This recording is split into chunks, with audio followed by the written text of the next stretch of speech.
You hear about billionaires giving away fortunes, right? We call it philanthropy, and it sounds great on the surface, but what if there's another side to that story? See, here in the West, if you want to launch some big project, medical, tech, whatever, you're facing a wall of rules. We have these really strong legal and ethical frameworks that are all about protecting people, making sure things are safe, and holding people accountable. And look, these protections are absolutely crucial, don't get me wrong. But they also mean tons of red tape. Projects can get stuck for years just waiting for approvals and going through all the oversight. It really slows things down. And that's where the story takes a turn. Because the whole argument we're exploring today is that when these exact same projects get moved to the developing world, well, the rules of the game can change. Dramatically. This brings us to a really key term, the live lab. The idea here is that parts of the developing world are basically being used as giant real-world laboratories, a place where you can test out brand new ideas that would face huge hurdles back home. Okay, so let's start with our first piece of evidence, which comes from a medical trial that raises some really serious ethical flags. We're going back to 2009. A billionaire-backed foundation started this big HPV vaccine trial in rural India. It involved thousands of young girls. On paper, it looks like a fantastic public health program. But then the Indian government actually investigated. And what they found? It was pretty shocking. It turns out consent wasn't really consent at all.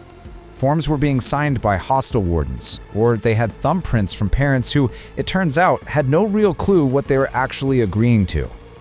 And this is where we get to another crucial concept: ethical arbitrage.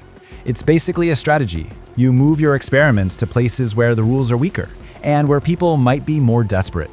It's a way to get around those strict ethical standards you'd face in the West.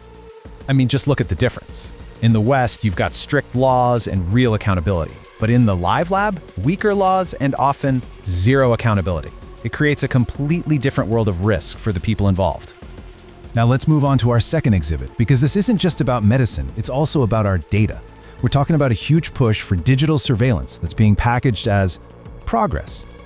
So a huge focus for some of these philanthropic groups in Africa and Southeast Asia is rolling out mandatory biometric digital IDs. We're talking fingerprints, iris scans, the whole shebang, all linked to one digital identity for every single person. Now, the official reason is usually something like financial inclusion, helping people get bank accounts or government services. But the question is, what's the real reason for collecting all this data? There's a name for this, and it's called surveillance capitalism.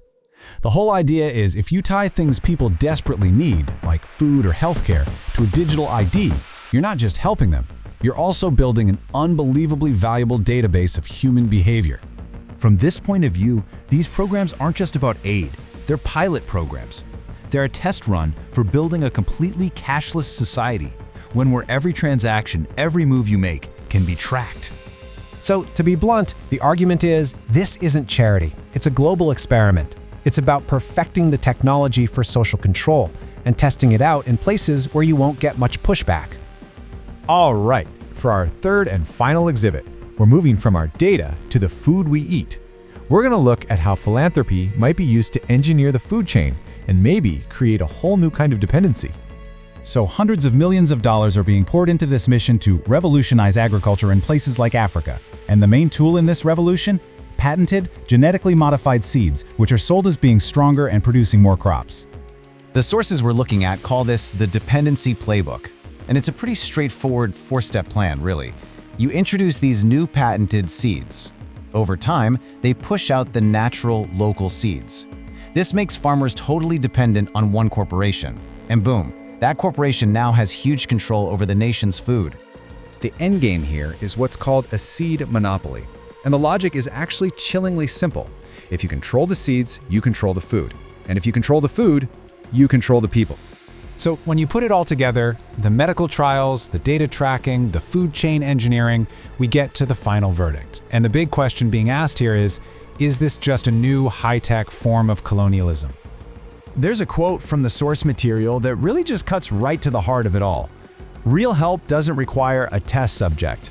It makes you wonder, right? If your charity needs to use people as guinea pigs, is it really charity?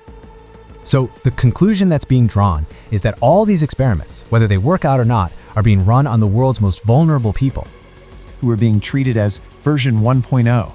You know, like they're the beta testers for these massive new systems. They're the ones taking all the risks before these ideas are polished up and maybe rolled out everywhere else. And that leaves us with this really big, unsettling question. A question that totally reframes how we might think about global philanthropy. When you look at all this, are we looking at charity, or is it something else entirely?